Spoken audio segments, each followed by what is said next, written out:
Hi అండి, అందరికీ నమస్కారం. Welcome to my channel. ఈ వీడియోలో తెలంగాణ ప్రభుత్వ ఉద్యోగులకు పెండింగ్ బకాయిల చెల్లింపులపై షెడ్యూల్ విడుదల పూర్తి సమాచారాన్ని వీడియో తెలుసుకుందాం. వీడియోని ఎక్కడే కానీ స్కిప్ చేయకుండా ఎండ్ వరకు చూడండి ఫ్రెండ్స్. అప్పుడే ఇన్ఫర్మేషన్ పూర్తిగా అర్థమవుతుంది.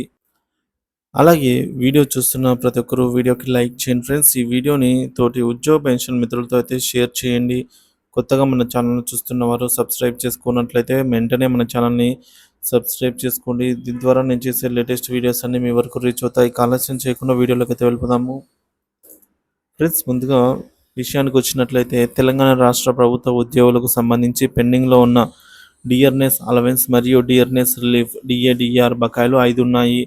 సో ఈ బకాయిలతో పాటు కొత్త పిఆర్సి పే రివిజన్ కమిషన్ను వీలైనంత త్వరగా ప్రకటించి కొత్త పే స్కేల్ అమలు చేయాలని ఉద్యోగ వర్గాలు కోరుతున్నాయి. ఈ అంశంపై ఒక ఇంపార్టెంట్ అప్డేట్ అయితే వచ్చింది. ఉద్యోగుల్లో అసంతృప్తి పెరుగుతుందనే సమాచారం. రాష్ట్రంలో 10 లక్షల ఉద్యోగులు ఉపాధ్యాయ పెన్షనర్ కుటుంబాలున్నాయి. పెండింగ్లో ఉన్న 5 డిఏలను విడుదల చేయకపోతే వారిలో అసంతృప్తి మరింత పెరుగుతుంది. గత బీఆర్ఎస్ ప్రభుత్వానికి మరియు ప్రస్తుత కాంగ్రెస్ ప్రభుత్వానికి తేడా లేకుండా ఉన్నట్లు అనిపిస్తోంది. పెండింగ్లో ఉన్న వివిధ బిల్లులను తక్షణమే మంజూరు చేయాలి. ఎన్నాళ్ళ నుంచో పెండింగ్లో ఉన్న డిఏ బిల్లులను ప్రభుత్వం నిలుపుదల చేయడం మంచిది కాదు.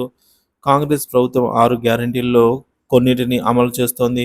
కానీ ఉద్యోగులకు ఇచ్చిన హామీలను సమయానికి అమలు చేయడం జరగాలి. ఉద్యోగులను సంతృప్తిపరచడం ప్రభుత్వం యొక్క ప్రధాన బాధ్యత. డిఏలు చెల్లించడం ప్రభుత్వానికి తప్పనిసరిగా చేయాల్సిన అంశం అండి. డిఏలను తప్పనిసరిగా ప్రభుత్వం చెల్లించాల్సిన అవసరం ఉంది.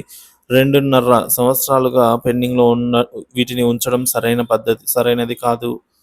సమస్యలు పరిష్కరించకపోతే ఉద్యోగ జేఏసీలో చర్చించి దసరా తర్వాత కార్యాచరణ ప్రకటిస్తామని ఉద్యోగ వర్గాలు డిమాండ్ చేస్తున్నాయి.